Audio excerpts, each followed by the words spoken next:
Hi, today is Chapter 9 of Tao Te Ching, Recognizing Sufficiency. If a vessel you are carrying is already full, it is best not to add anything more. If you keep trying the edge of a blade, you will blunt it. Halls full of gold and jade are impossible to safeguard. Pride in wealth and honor brings its own downfall.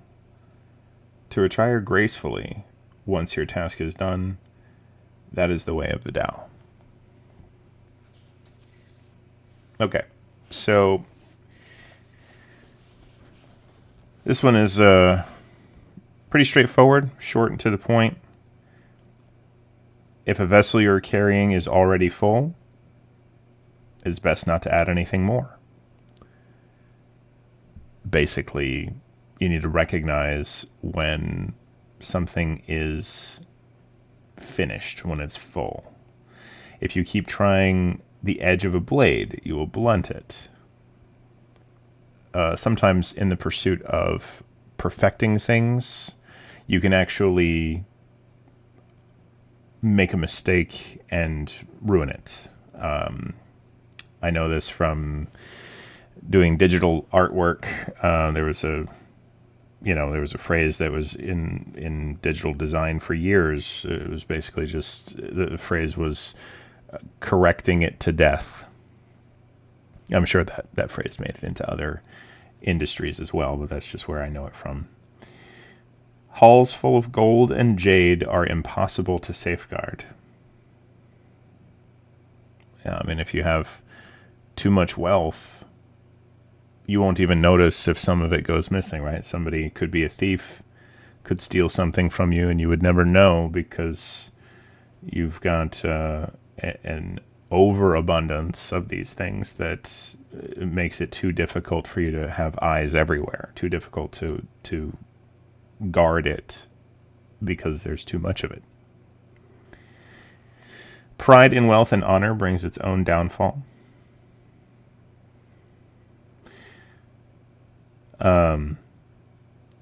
That one to me reads like it's very specific. Pride and wealth is obviously, it kind of reads like either greed or maybe somebody who doesn't understand the value of a dollar, so to speak. Somebody who doesn't understand that, their wealth wasn't earned. And so they're very prideful about it because they feel like it was owed to them. Maybe some sense of entitlement there.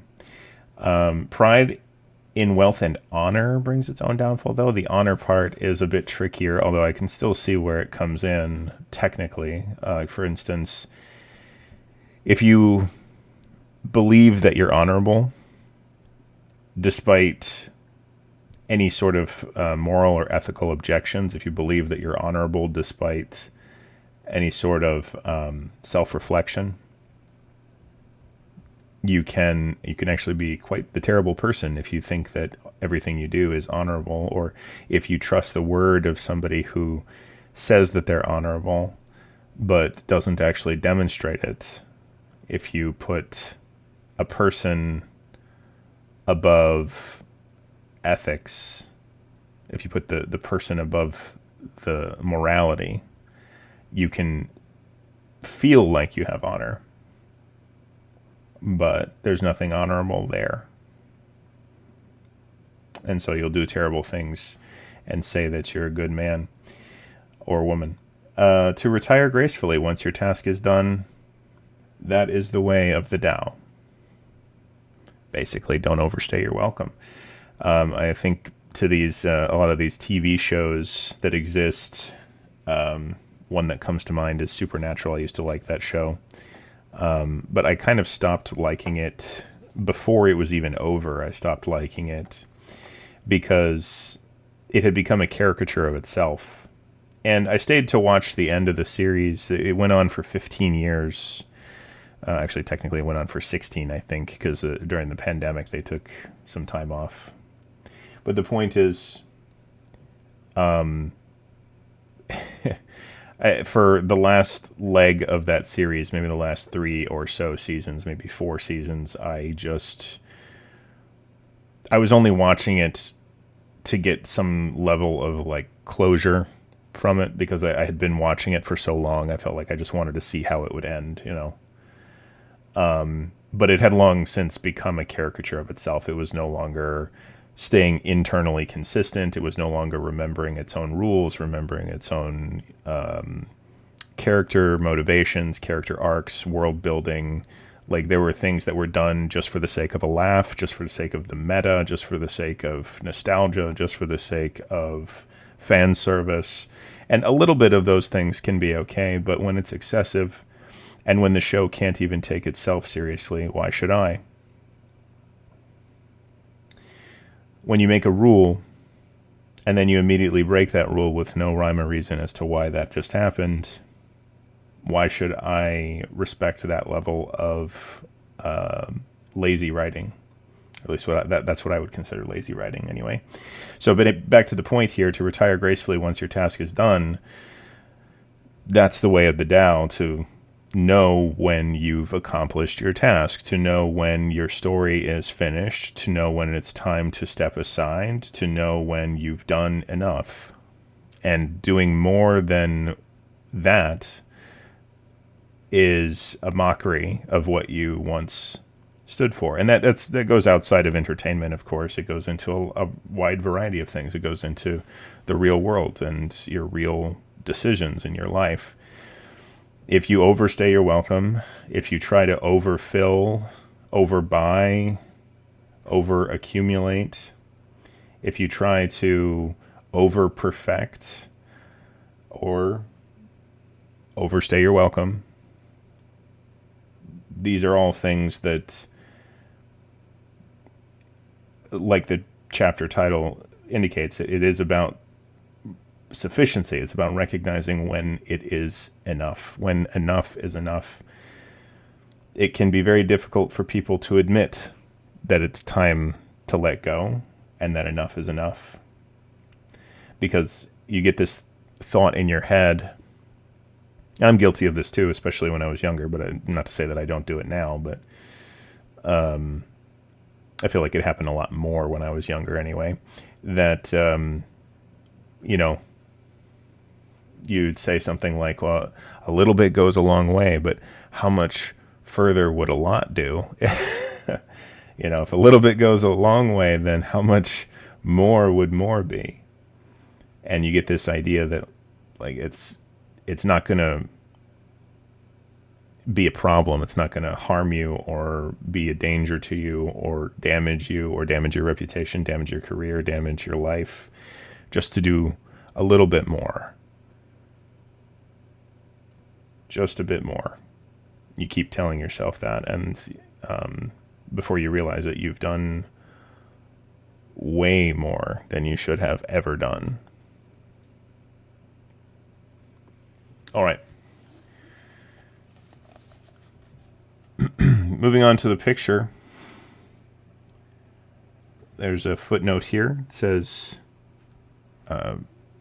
pronunciation is going to be weird here, Gihong Moving House, Ming Dynasty, 16th century. Again, we have these really dark earthen tones, although it doesn't look like it was always that way. It might have darkened with age, possibly.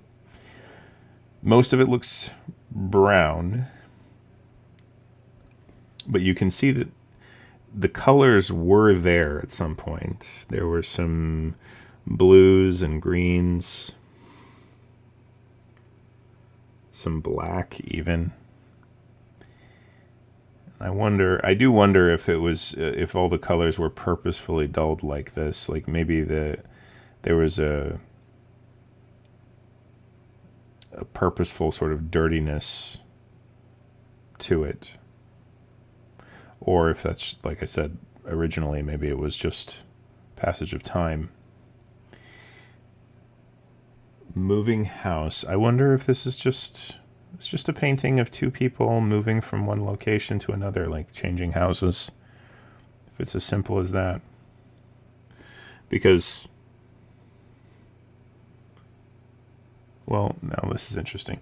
So, what is she carrying? Because he's carrying what looks like all the luggage, so to speak.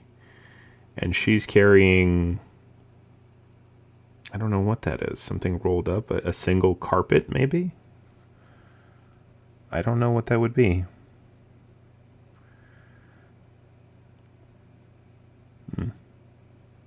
Also, they seem to be kind of floating in empty, dirty space.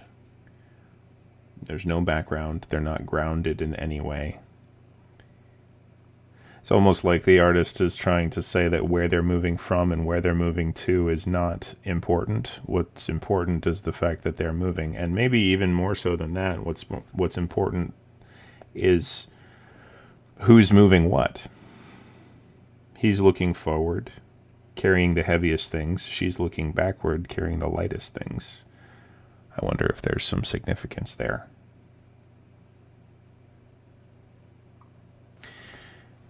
At any rate, that was chapter 9. Next time, chapter 10, which looks like a pretty hefty one, Potential of the Tao. And I hope everybody listening is doing well.